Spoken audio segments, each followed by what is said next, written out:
Okay, started recording. Good evening, everyone. This is Praveen. I just want to give you a system design complete view of Netflix.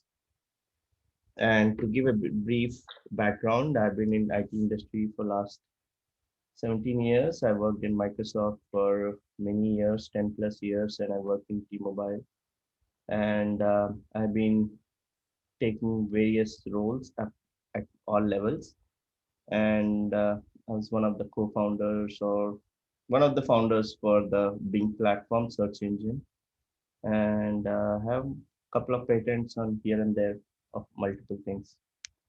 That's being my thing. My area of interest is security and lots of microservices architecture and anything new. Okay, so today we are going to talk about Netflix, and let's start with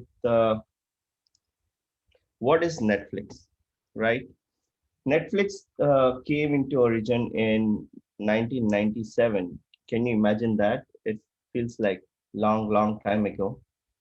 And I used to get the DVD sent to home, and I used to see that, and I used to put that in instant view and add that. I've been through all this generations of Netflix. I don't know how much I would have paid for them, but I did all that. But as you see, right, the evolution, it started with just um, sending the DVDs when you had Blockbuster and all this other kind of DVD watching movies kind of a platforms. And Netflix came and completely killed the Blockbuster. If people don't know Blockbuster, that used to be a place where you used to go and get DVDs. And then Netflix Q came where you can get DVDs instantly or you can add it and it used to come. And then they started this video recommendation algorithm, which imagine in 2006, they had this machine learning setup based on the preferences and movies that you watch. They used to give suggestions that you may also like this. And then they started adding streaming in 2007. That's when they started using uh, CDN kind of platforms to actually share the data. And in 2011, they started becoming the Netflix data creators instead of just being consumers of TV shows or whatever movie others prepared. They started with creating their own content, and then 2011 they expanded to other countries. 2013 they created this binge watching where they started giving all that content you can watch continuously for days. So that expands with the kind of CDN that they build, Open Connect, which helped people to binge watch continuously across the globe with streamless streaming. And then Netflix and chill and expand to international and banning VPNs. So this is kind of like high level what they did. Okay, in timeline 1999, Netflix supports over thousands of device types that you can see, and then evolution of 2016, they had Netflix to go where one of the some of the people asked that, hey, we don't have internet and kids want to see it on the go, and they actually created this Netflix to go feature in less than I think 3 months, and there is a InfoQ presentation for that where they mentioned how they did that, which is pretty cool. Okay, so how does Netflix work? So you see all this, right? Programs that you want to watch.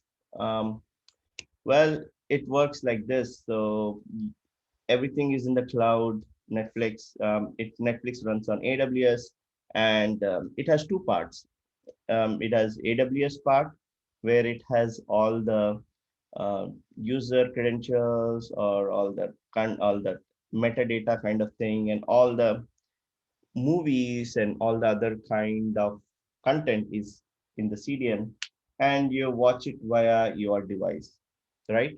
This is at 50,000 feet of how Netflix works. Okay, I want more details. Okay, then you can come say like, okay, Netflix in the cloud, we have Azure, then we have website, and it calls the edge service, API gateways, and that calls some services. It has some Cassandra backend and Memcache. You're going from 50,000 feet to probably 30,000 feet. And now you can say that, okay, this is still too high level. I need to go a little bit more deeper. Well, even easy answer is this is how Netflix works. Everything is connected, and this was given by a AWS Invent uh, presentation in 2015. So this is how Netflix works with multiple microservices calling all that, and they're all interlinked. And if you see internally, Netflix has around hundreds of microservices.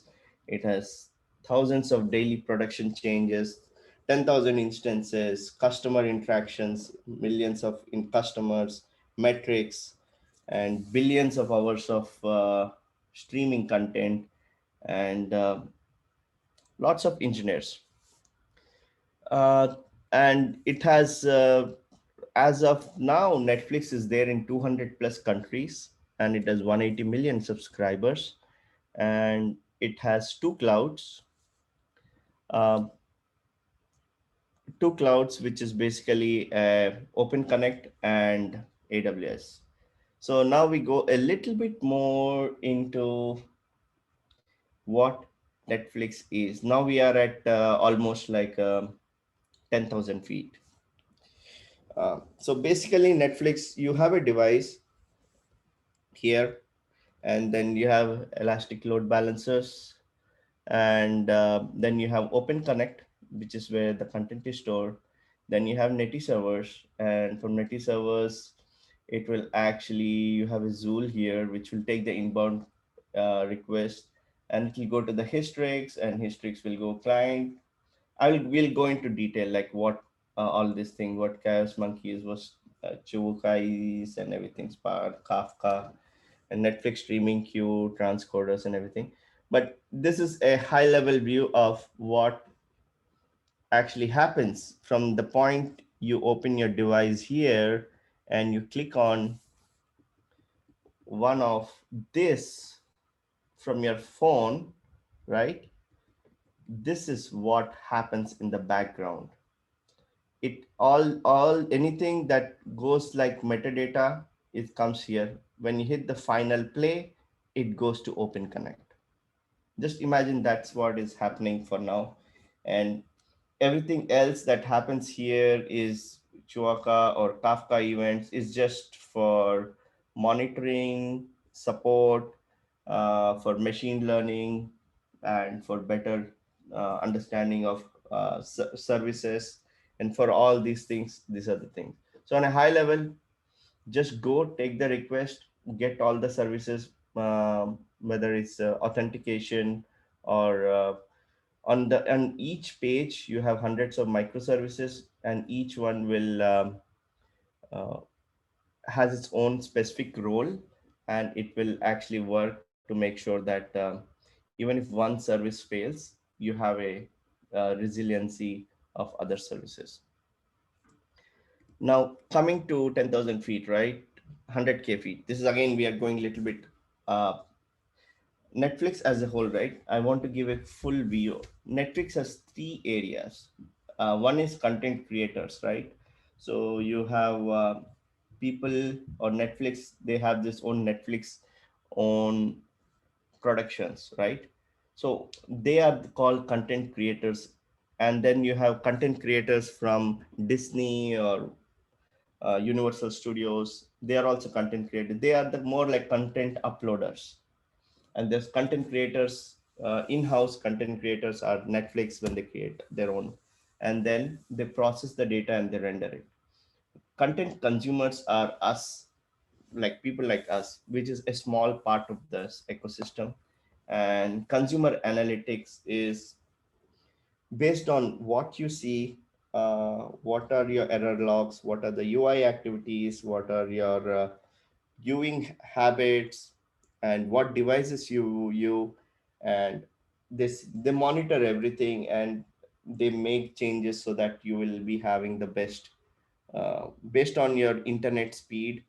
They will be sending you a different version of the data. So all that is done in the consumer analytics. And also, when you call the customer care, before even you tell them what is the problem, they already know that you have this device and you're calling this, and this is the problem. So for all that, they do this consumer analytics.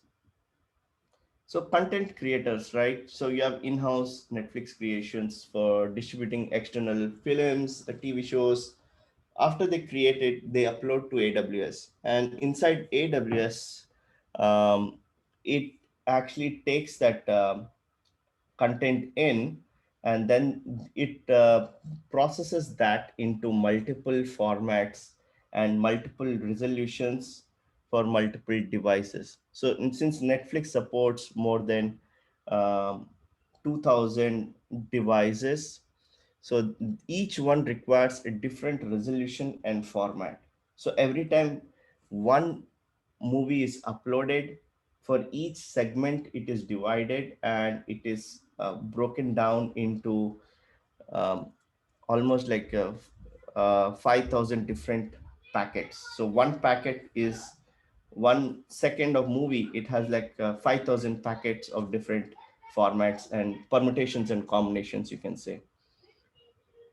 And then you have media validators pipeline. So what does this every time you have a 1 hour movie, it breaks that down into smaller chunks to every 5 seconds, and then it has to validate to make sure each of the packet is correctly um, split out.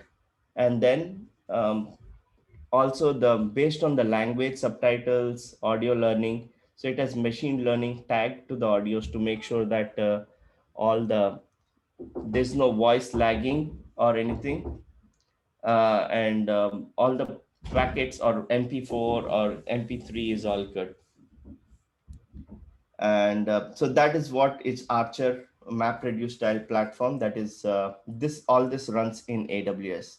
And then once everything is done and quality control is passed, for each movie you have 5,000 different kinds of formats, and it is stored in the open connect server, which are transferred across the world.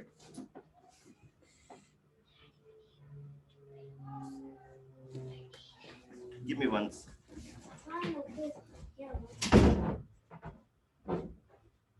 So this is how the content is created.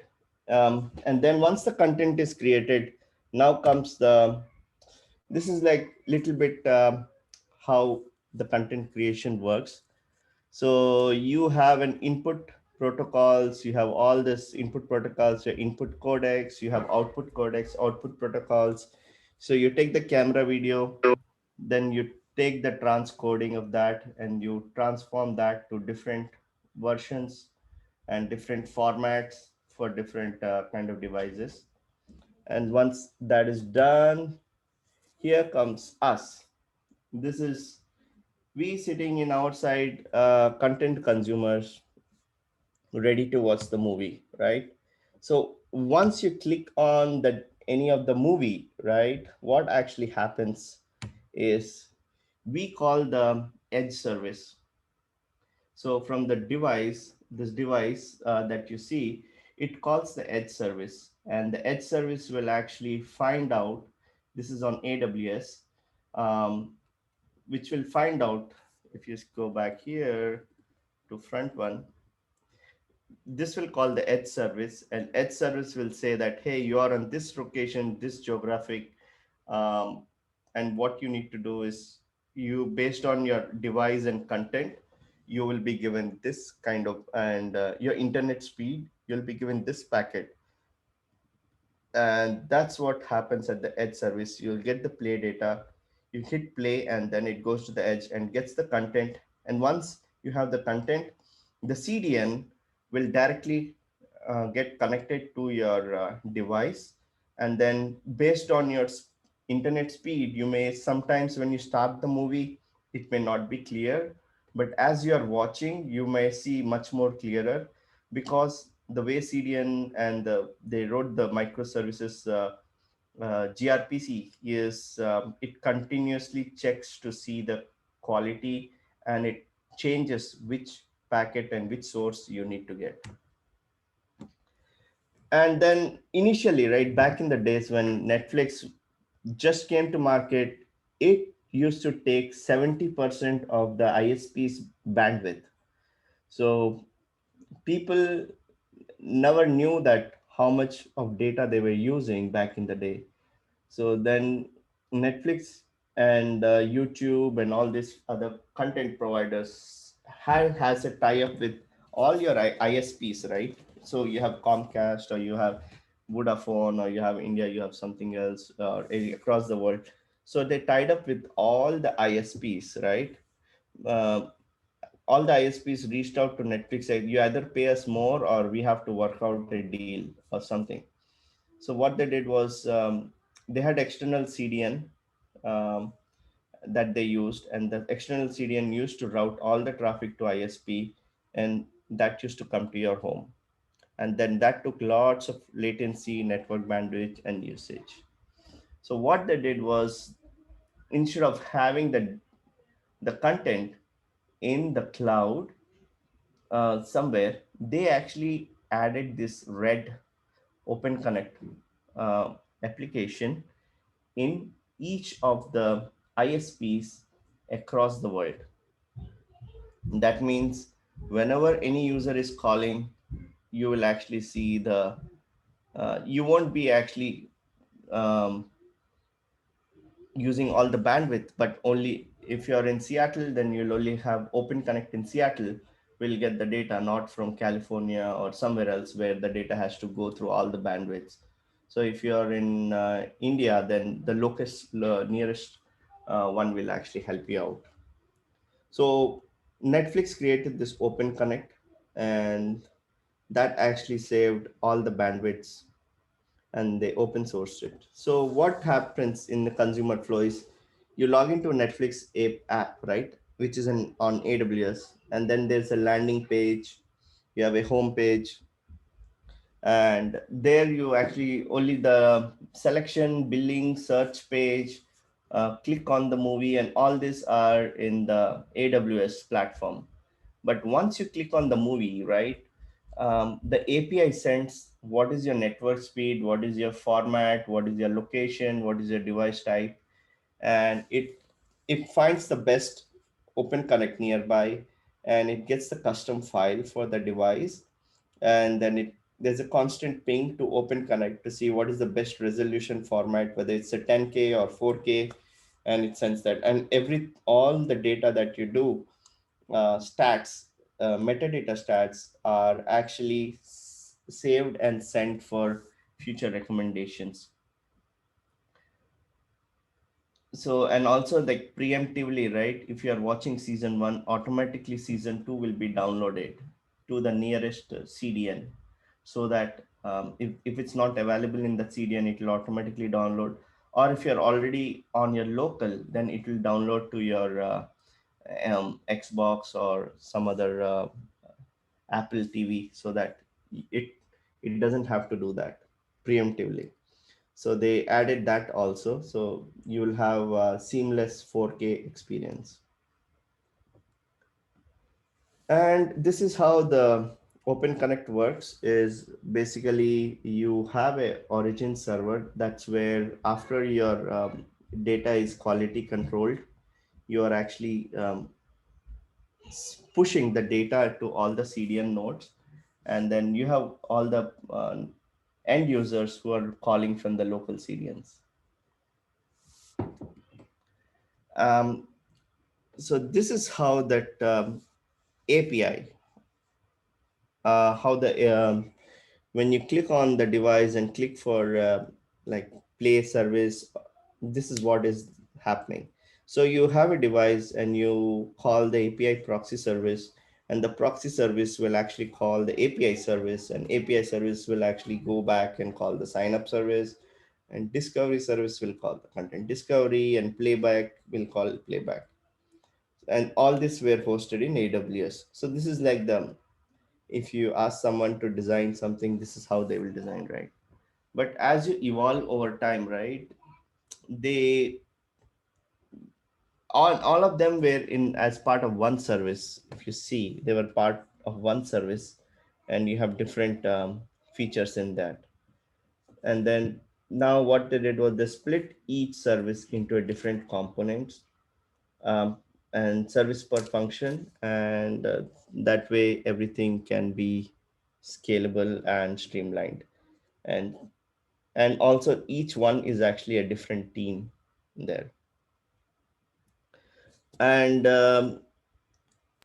if you Praveen? know what REST versus RPC, so as most, and initially all services when you start, right, they're all REST services where you have request response, and RESTful services which takes a JSON object and sends the request, and uh, gives the response back in the JSON.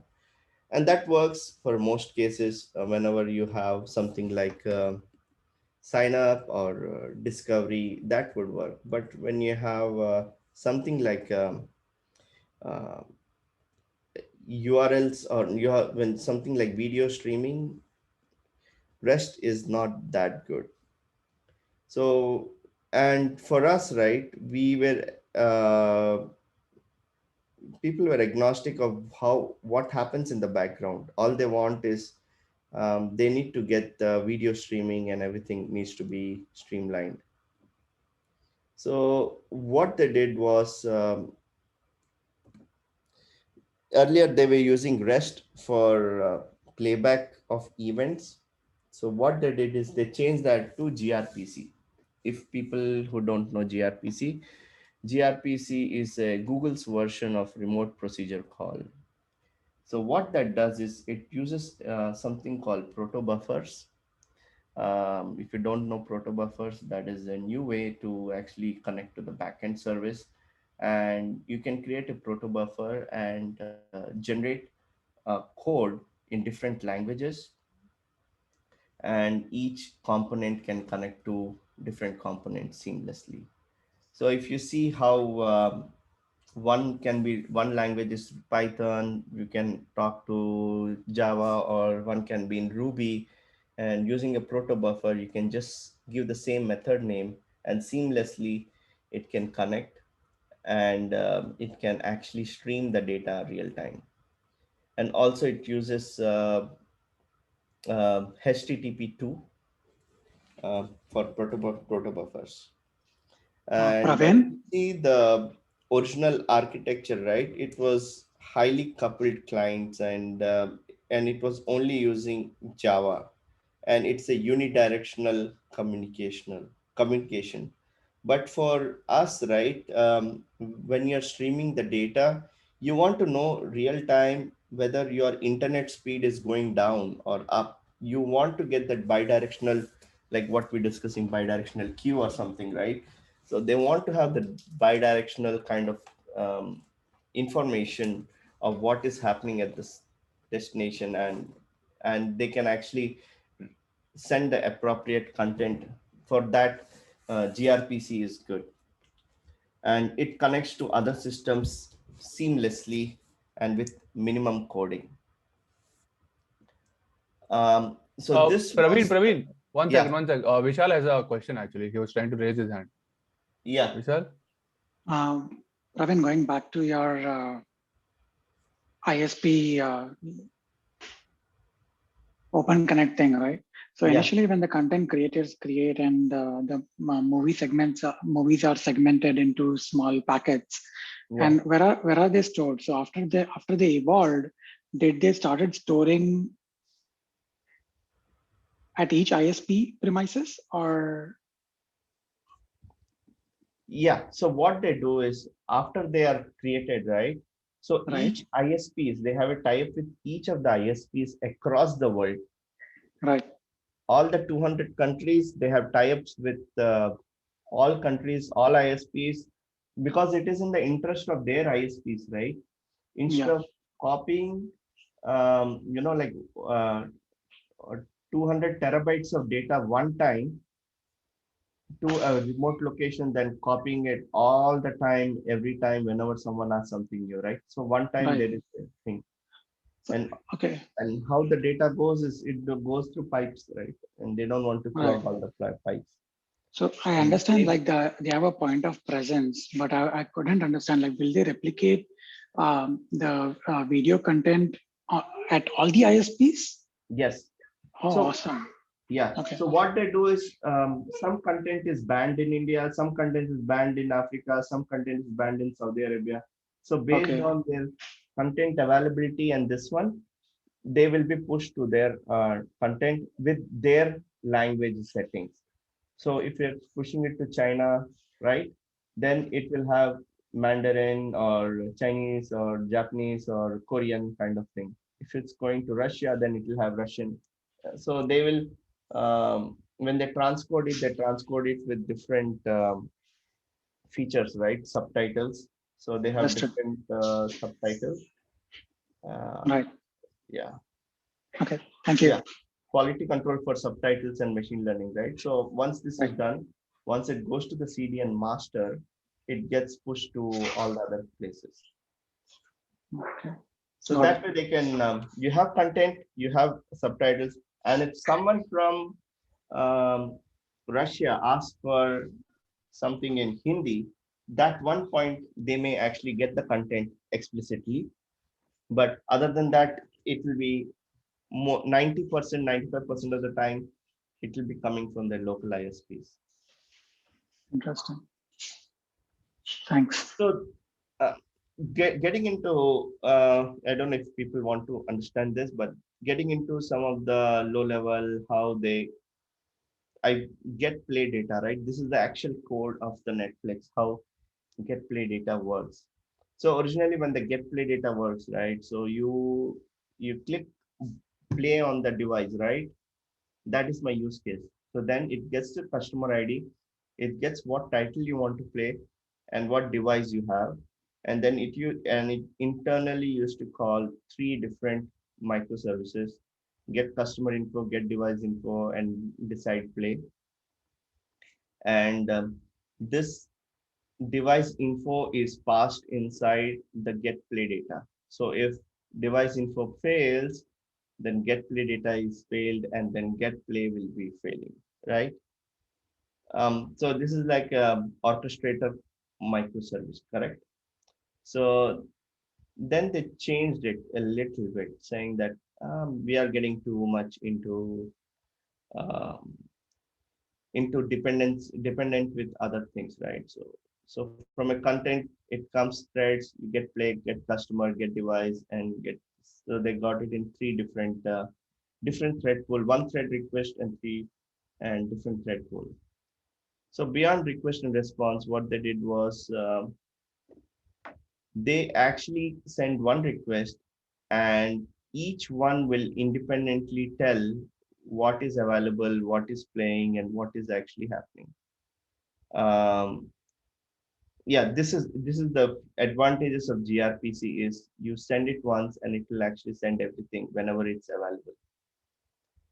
This is one request, one response. This is the typical. When you start coding, you will have this, but once you evolve, right, when you play request play data for titles X, Y, Z, so as and when one is available, you'll get that stream request, stream response, and you can have multiple requests while you're watching. You can click on something, so everything can be getting at the same time.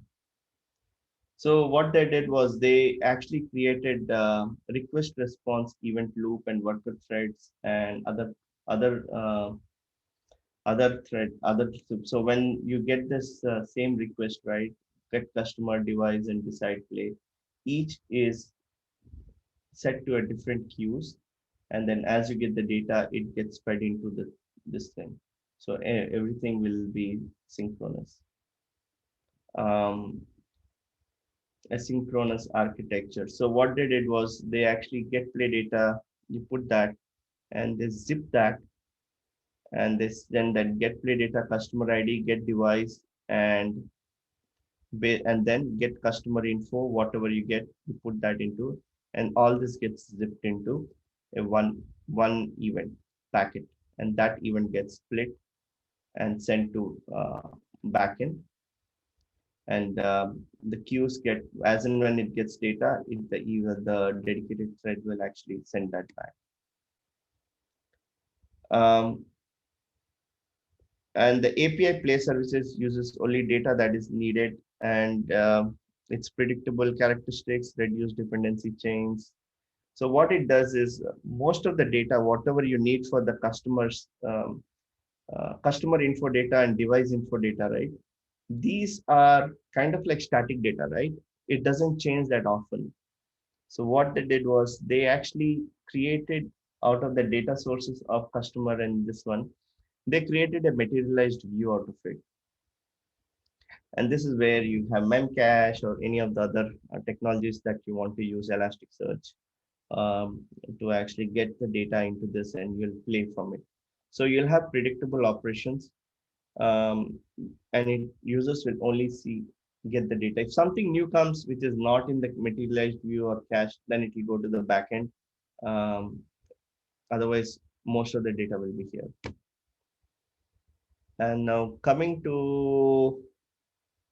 okay, coming to this materialized view or any of the service, right? Once you hit the service, what actually happens is we are coming a little bit into the load balancers part, right? So what Netflix does is it's responsible for routing the traffic, right, to the elastic load balancers. So it is the front end of the two tiers of the load balancer schemes. So first tier is the DNS based. So if you're DNS based round robin, so if you're in one location, it will actually make sure that you go to that location. So load balancer will come and get the request if you are in the zone 1 is USA, zone 2 is India, or zone 3 um, is Australia, right? So you have three different zones, and once it comes into the zone, it will go to the second layer of load balancing where it uses the round robin and does distribute the request across different areas of the same zone. And if there are more zones, they may add more load balancers so that the traffic is routed and it scales out. The reason they did this is they wanted, they didn't want any one zone or load balancers to be bogged down, and they just want everything to be scaled up. And then you have a user interface, and each user interface calls a microservices, and sometimes one microservices calls another microservice and to get the data, right? So they wanted to make everything stateless. So for that, they created this event based kind of service to actually make sure that all the services are tiered and they don't fail. And what they did was there are two set of services that they have. One is critical microservices, and second thing is thread server stateless. So critical microservices is something that they cannot live without, like initial login when you, and initially when your basic video navigation hit, those are highly available, and worst case scenarios, at least user will able to do the basic things. And then you have stateless, that concept of uh, how you have different kinds of services that you don't, they're important but they're not that critical for day-to-day functionality of customer. So those are added in the stateless kind of scenarios. Uh, then you have EV cache. So So what in this, right, basically what we wanted to show is, they used they customized the memcache. So what happened was, when um, traditional memcache, right, it used to use lots of memory on the CPU side. So what Netflix did was, since CPU was getting so much um, expensive, at the cost of little bit on the solid state RAM, solid state hard disk, right, which is super fast. So they customized the EV, they customized the memcache and call it EV cache for all the services to actually read and write from EV cache, which is nothing but memcache. But this is something innovative that they did it, and they open sourced it. So most of the things that Netflix did is, after they did it, they actually open sourced it. So others can contribute or learn from it. Um, and for the EV cache, right, storing large amount of data in the memory is very expensive. So, and adding SSDs will provide very fast access at much lower cost when compared to RAM, right? So when we wanted to move this data out of memory without sacrificing the availability of performance, right? The cost of 1 terabyte of SSD is much lower than storing the same amount on a RAM. It's not as fast as RAM, but it's 90% as fast as RAM. So they changed that uh, uh, memcached to that. So earlier, right, they used to use, for faster responses, they used to use um, Amazon AWS EC2 instances, and they used to deploy all these nodes. But now they changed that, and they used some of the EVs, um, EV cache versions. Now coming back to this, right? So we have this. Now we saw how what happens when we click the play button, right?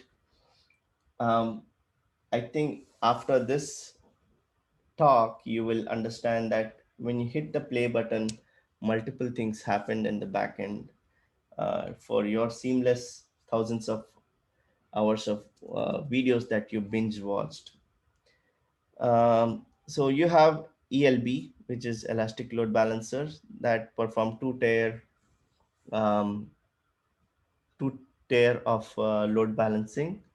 Then you have a NETI, which is a non-blocking IO client server framework um, for the development of Java applications such as protocols, servers, and clients. And these application-driven networks are basically for TCP and UDP socket servers. And then you have NETI handlers, which is actually uh, on the front and back of filters, for mainly responsible for network protocol, web servers, connection management, proxying work, and it abstracts the inner workings of and does lots of heavy lifting.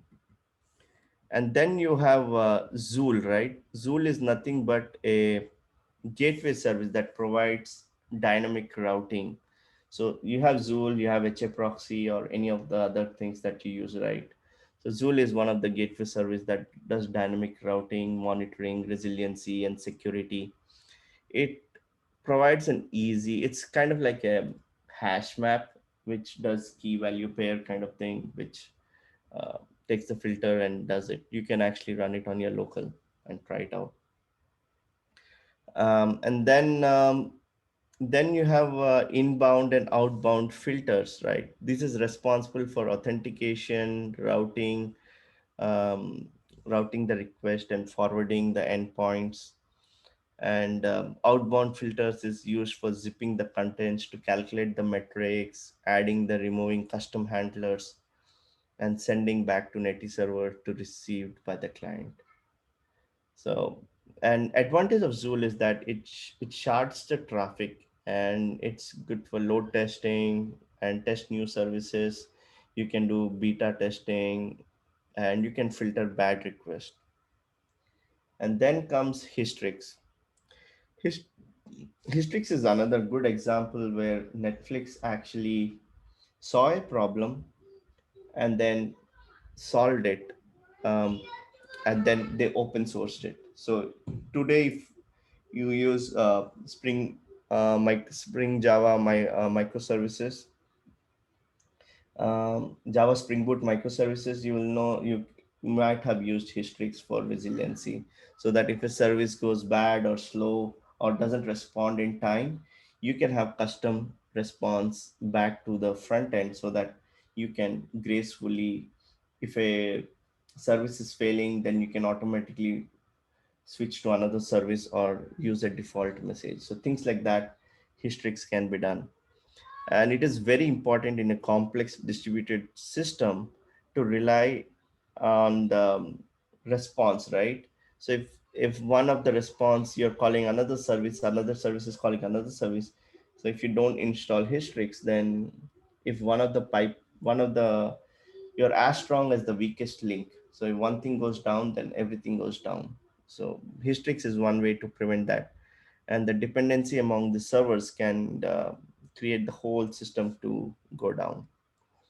That being said, Hystrix is very important, and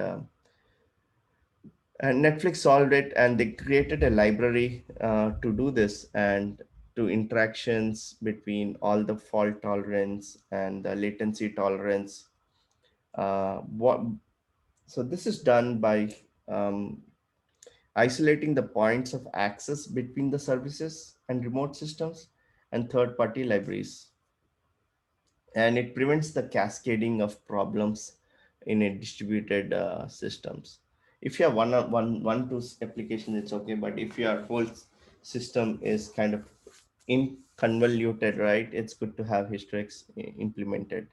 If you don't have it in your current system, just look into Hystrix implementation, and that will help you with lots of goodness of fail fast, rapidly recover, and fall back and gracefully degrade when the services go down, and enable almost real-time monitoring and alerting and operational control, concurrency caching, automated batch through request collapsing. That being said, so that's how the Hystrix will actually call. Um, and then when you call the services call the microservices services client, and then it calls the critical microservices. So this is where the bread and butter, or your billing or login and things like that. Why did it go back? Okay. And then you have some databases here, and then you have Chaos Monkey. I'll come to that. And then you have, so every time something like this happened, right? Services, this is there are different kinds of services. One is like this is like transcoding type, when you're actually getting the request to, you make a video and you upload it. Same thing happens in YouTube also. When you make a video, you upload it, it says transcoding in process. It actually goes to the queue, it transcodes and keeps that asynchronous, does asynchronous transcoding and keeps it. So this is only for content creation part. And this is where all the metrics that happens for your services, right, critical services, who is calling, all that, they send that to Chwaka, which is kind of like a queue based, and then that gets processed in S3. And then Amazon EMR is managed Hadoop framework, which actually reads all that from the queue, and creates the machine learning out of it. And then they have Elasticsearch and Spark for the pipeline processing, and they have Elasticsearch to for all the sales rep to actually see how the data is how the data needs to be seen. And then you have uh, they use primarily MySQL RDBMS database and Cassandra NoSQL database. So they use MySQL for the billing info, user info, transactional information, and it's deployed on EC2 using InnoDB. And if you don't know InnoDB, InnoDB is basically a clustering framework for MySQL so that you have resiliency across the domain. And then you have synchronous replication for if you have InnoDB, and which is part of the EC2. If you don't use EC2, then MySQL you can actually it's pretty cheaper, but with EC2 and InnoDB, it's a little bit expensive, but it gives you resiliency. So is it And then like EC2 MySQL or vanilla MySQL on EC2 instance? um, I didn't get your question. No, I'm just asking like the MySQL, are they using Amazon managed MySQL Yeah, they use database? Amazon Okay, managed MySQL, yes. okay, got it. And there are So, different flavors to it. You can use Amazon managed MySQL without InnoDB and with InnoDB. uh, Um, with sorry. InnoDB is expensive because you have to, it automatically creates a resiliency. So whatever data is there, it will create 3 copies of it at least. Okay, And then you have all the data that is in the NoSQL part, which is used for viewing history, the compressed history, all that thing, they map reduced kind of thing, and they use that for thing. And for replication, right? Today, what happens is there's a primary master node for synchronous protocols, and there's another master node which only sends master to client. So today there are over 50 Cassandra clusters, and there are 500 nodes and over 30 terabytes of daily backups that they do. And the biggest cluster they have is around 72 nodes, and each cluster writes over 250K writes per second, which is a lot. And though Cassandra is free and open source, it's widely distributed NoSQL database designed to large. They customized it, and it's open source. So they customized it a little bit better for them. Netflix is not only a technology company for showing, but they're also a nice IT development company for creation of new frameworks.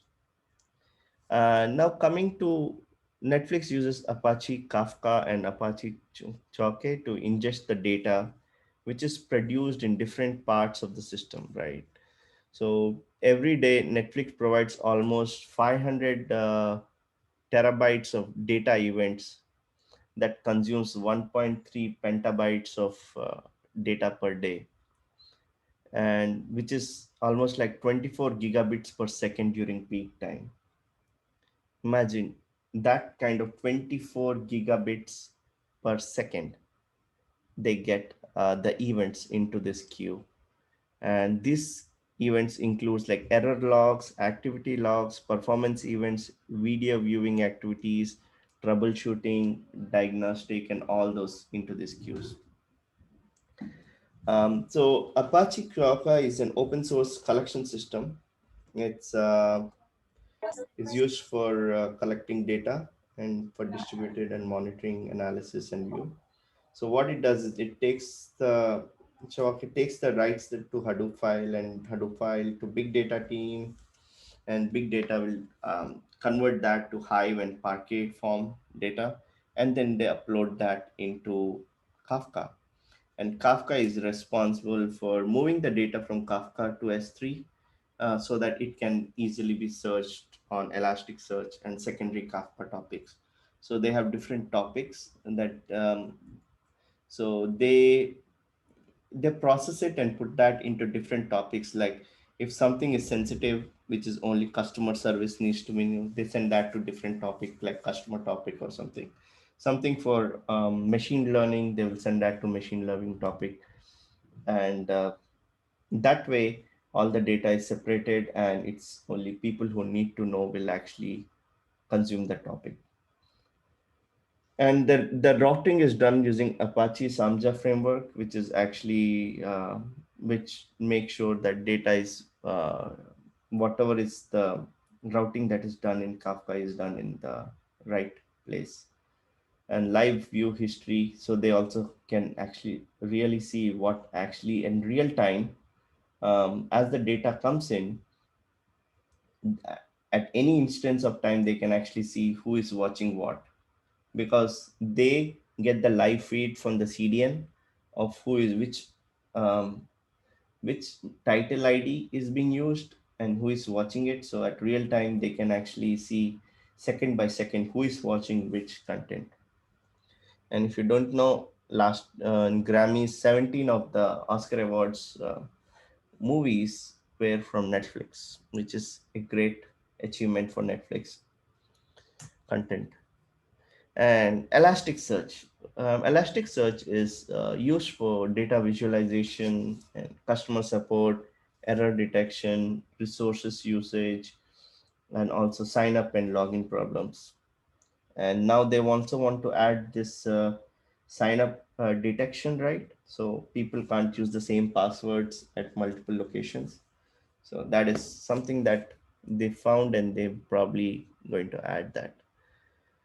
um, Within Netflix, they have around 150 clusters of Elasticsearch, and they have 3,500 hosts with the instances. And at any point, they have 1.2 petabytes of data of content that they can view in that Elasticsearch container. Now, coming to Apache Spark, they use heavily. Netflix is a very big on machine learning, and they run lots of personalized experience for you. No two persons will actually see the same content, even in your same family or across the world. So they personalize this, each row, each data, each even the images that you see will be personalized based on your. So for each movie they create like 20 title images, and based on your preferences they will show, like if you like action movies, then your images will be action. If you like drama, then it will be more like emotional images. Or if you like fantasy, then it will have different kind of sci-fi kind of images. So even images and art personalizations, header, thumbnails, everything is done via the machine learning. So movie recommendation, it understands who is watching what, and based on that it does all this uh, interest. And then if you click on anything, and if it succeeds, then people with your same image category, they will recommend that to others. So they have collaborating filtering and content based filtering. So collaborative filtering is the idea that if two users are having the same ratings, right, then they will behave similarly in future. And content-based filtering is the idea that if two videos are similar to each other and he has liked, then he may like another video of the same kind. Similar to what, if you see my Netflix feed, it will be all um, kids cartoons, kids movies, or octonauts or something like that. uh, Robot train, car trucks. But if you see some other feeds, it will be all action. So, and as your kids are watching, it will actually send more of content that they have watched before. um, and then what is Titus? Titus is a AWS application auto scaling feature, and it is a container management platform that provides scalable and reliable container execution, native integration with AWS. So that is something that Titus was built internally at Netflix, and it is used in production to power Netflix streaming recommendations and content systems. Um, so one thing is irony is Amazon Prime Videos and Netflix, right? Even though Netflix is independent movie streaming, it runs on AWS, and AWS learned a lot from Amazon. No, yeah, AWS, like Amazon learned a lot from Netflix, and it created it Amazon videos. So most of the technologies that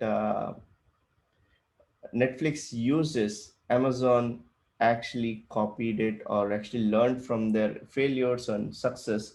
And Netflix actually open sourced all these projects, right? So they were able to leverage that. And it also used for this Titus is also used for scheduling support for service applications, mainly used to scale Docker images.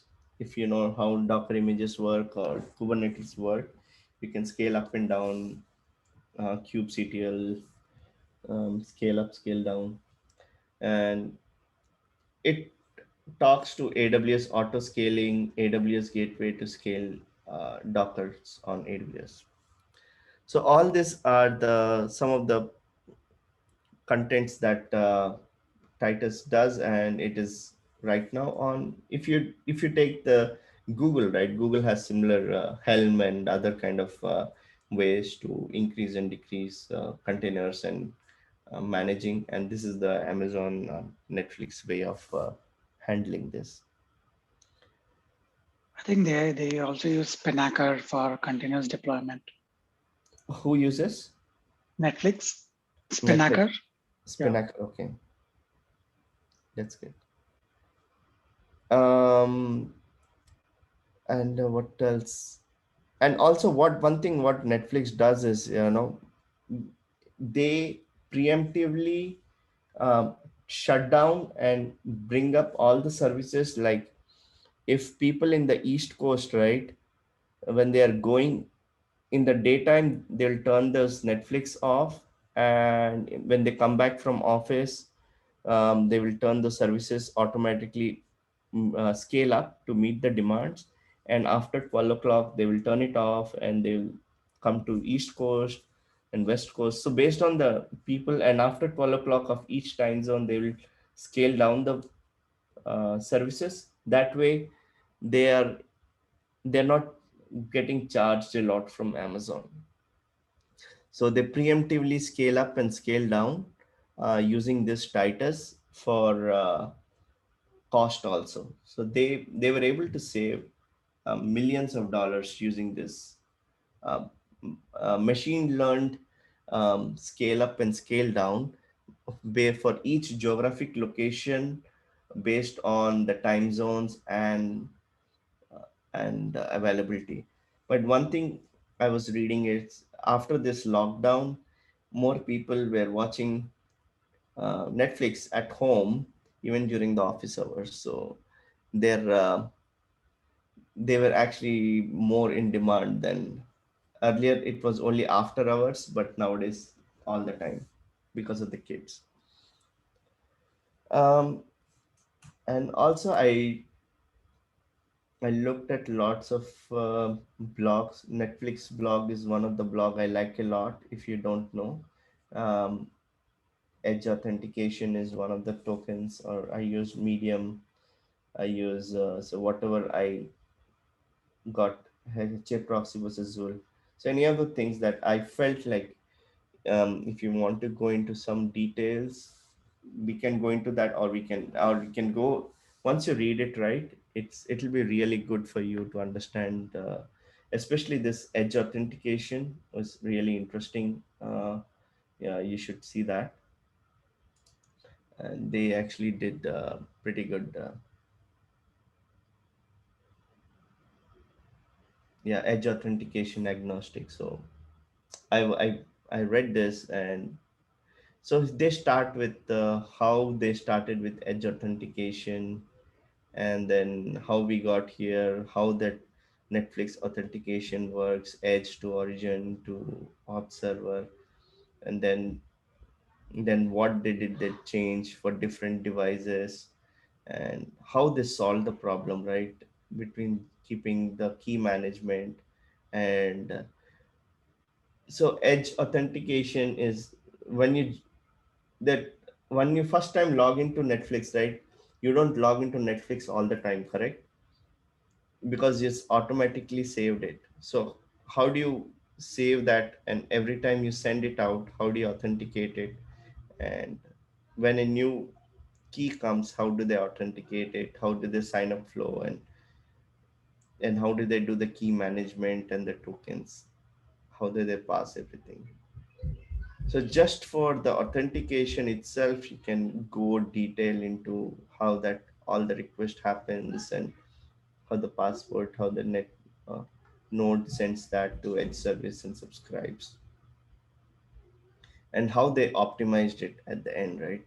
Keeping everything to the edge, and does and let the edge, and when the cookie is expired, how to reschedule the cookies, and how they recalled it, and message password, how the user info is got, and how that. So it's very detailed. I really liked it. If you are little bit geek like me to go into details, then you can see when someone logs it with username and password and a ESN, and how it goes in, which services goes in, what actually happens, and they give it in everything in a pretty straightforward. Then they did the tests of different implementations, what actually happens at garbage collection, stronger authentication. So there is a pros and cons of having too much security versus too less security. If you add too much security for each REST API, when it want to call, then it may slow down, correct? So they took into that, and they actually did a good rundown of everything. So this was pretty good thing that I found. Praveen, can you Uh, give your slides on the channel? Slides, I'm still it's work in progress. I'm still creating, but I after it's done, I can send it. Yeah. Okay. Okay. But yeah, this is in a nutshell. This is what happens. But there for each one, there's hundreds of services. But this is what is a holistic view. So now when you see my title, a complete view, so I hope it this presentation gave you a complete view, or at least it opened an avenue for you to think in this terms of the design and the complexity involved in any of the streaming platform that you see, like YouTube or Amazon Prime, or any of the other OT or over the air platforms. These are the things that they go through, and how Netflix solved, and how others also solved, but it's all the same. They may use a different technologies here and there, but ideally everything is the same. That's it. If anyone has any questions, or we can stop the recording and you can ask me informal questions. Oh my god, I spent 1 hour talking. Okay. I, Yeah, I that was was one. I was thinking of putting it for only half an hour. I didn't know it went 1 hour. Yeah, I mean, last time you did tell it was like 30, 45 minutes. Yeah, it went about 1 hour. But no, Yeah, I it can was great go into actually. details of some of the things. Yeah, Ankur, let's pause the recording, then we can talk. Yeah.